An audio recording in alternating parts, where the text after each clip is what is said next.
வணக்கம். AR creation சமையலில் நம்ம பார்க்க போகிறது சோளாபூரி தான் எப்படி செய்யறது பார்க்க போகிறீங்க. சோளாபூரிங்கிறது கண்டிப்பாக எல்லாருக்குமே ரொம்ப ஃபேவரேட் டிஷ்ஷு. இது நம்ம ஹோட்டலில் போய் சாப்பிட்ணும் ஃபஸ்ட்டு நம்ம ஆர்டர் பண்ணுறது சோளாபூரியாக தான் இருக்கும். இந்த சோளாபூரி எப்படி வீட்டிலேயே செய்கிறது அப்படிங்கிறது தான் இப்போ பார்க்க போகிறீங்க. இது வரைக்கும் நம்ம சேனலை சப்ஸ்கிரைப் பண்ணலாம், சப்ஸ்கிரைப் பண்ணிக்கோங்க. சோளாபூரி எப்படி செய்கிறது வீடியோக்குள்ளே போய் பார்க்கலாம் வாங்க. அதுக்கு 240 கிராம் மைதா நான் எடுத்திருக்கேன். இது ஒரு பெரிய பாத்திரத்தில் சேர்த்துக்கலாம். இது நான் மெஷரிங் கப்பில் நான் எல்லாத்தையும் அளந்து எடுத்துக்கிறேன். இப்போ 1 கப் மைதாவுக்கு நம்ம கூடவே ரவை சேர்த்துக்கலாம். அந்த பூரி மேலே பார்த்திங்கன்னா கிறிஸ்பியாக வர்றதுக்காக ஒரு 1.5 ஸ்பூன் ரவை இந்த ஸ்பூனால் நான் எல்லாத்தையும் அளந்து எடுத்துக்கிறேன். கூடவே 1 ஸ்பூன் சர்க்கரை சேர்த்துக்கோங்க. பூரி கொஞ்சம் டேஸ்ட்டாக இருக்கிறதுக்காக சர்க்கரை நம்ம சேர்த்துக்கிறோம். ஒரு 2 பிஞ்ச் அளவுக்கு சமையல் சோடா,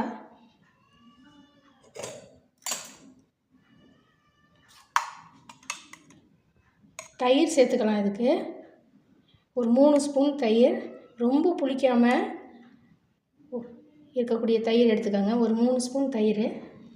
கூடவே ஒரு 2 ஸ்பூன் ஆயில் சேர்த்துக்கோங்க.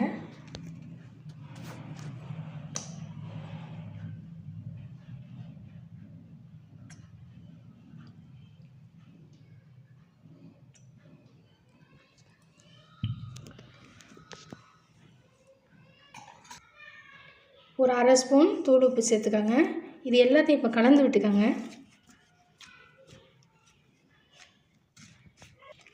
இப்போ மாவு நல்லா கலந்துட்டேன் பாருங்கள். இப்போ இது தண்ணி சேர்த்து கொஞ்சம் சப்பாத்தி மாவு பதத்துக்கு நம்ம இதை பிசைஞ்சிக்கலாம்.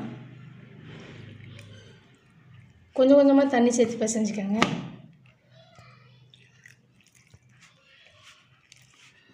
இப்போ மாவு பார்த்தீங்கன்னா நல்லா சப்பாத்தி மாவு பார்த்துக்கு நான் பிசைஞ்சிருக்கேன் பாருங்கள்.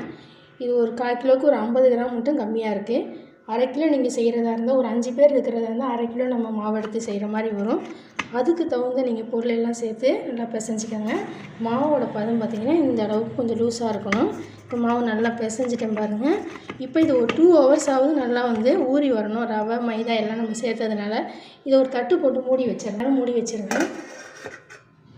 இப்போ இதை 2 மணி நேரம் மாவு நல்லா ஊறி வரணும். மைதா ரவையெல்லாம் நம்ம சேர்த்துருக்கிறதுனால இப்போ இதை ஒரு தட்டு போட்டு மூடி வச்சு 2 மணி நேரம் மூடி வச்சிடலாம்.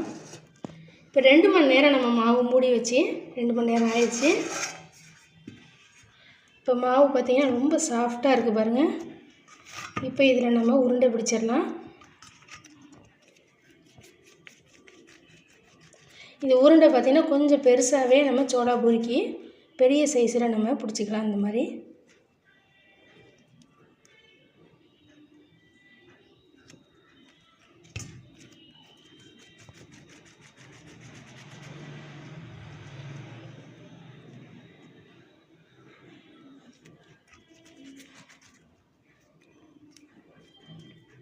போட்டு தேய்க்கிறதுக்கு நான் பயன்படுத்துகிறேன்.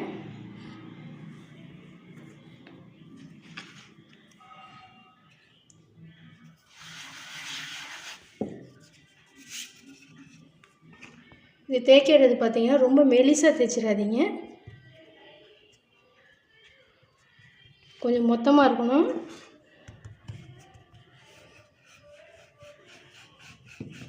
உங்களுக்கு மைதா போட்டு தேய்க்கலைன்னாலும் பரவாயில்ல, வெறுமனே கூட மாவை தேய்ச்சி எடுத்துருங்க. எனக்கு ஒட்டாமல் வர்றதுக்காக மைதா போட்டு தேய்க்கிறேன்.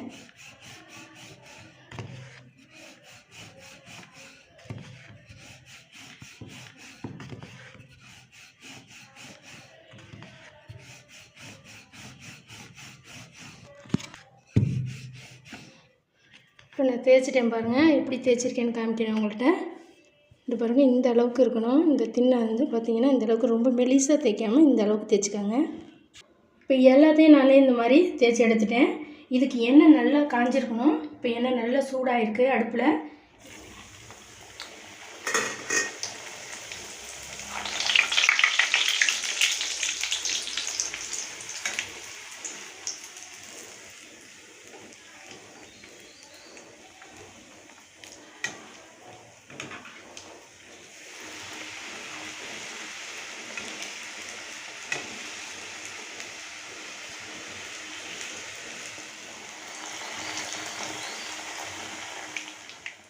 சூப்பரான டேஸ்ட்டில் பார்த்தீங்கன்னா சோளா பூரி ரெடி ஆகிடுச்சு பாருங்கள். அதுக்கு தொட்டுக்கிறதுக்கு பார்த்தீங்கன்னா சென்னா மசாலா. இந்த வீடியோ பிடிச்சிச்சுன்னா நம்ம சேனலுக்கு லைக் பண்ணுங்கள், சப்ஸ்கிரைப் பண்ணுங்கள். நீங்களும் இதே மாதிரி ட்ரை பண்ணி பார்த்துட்டு எப்படி வந்ததுன்னு கமெண்டில் போடுங்க. தேங்க்யூ.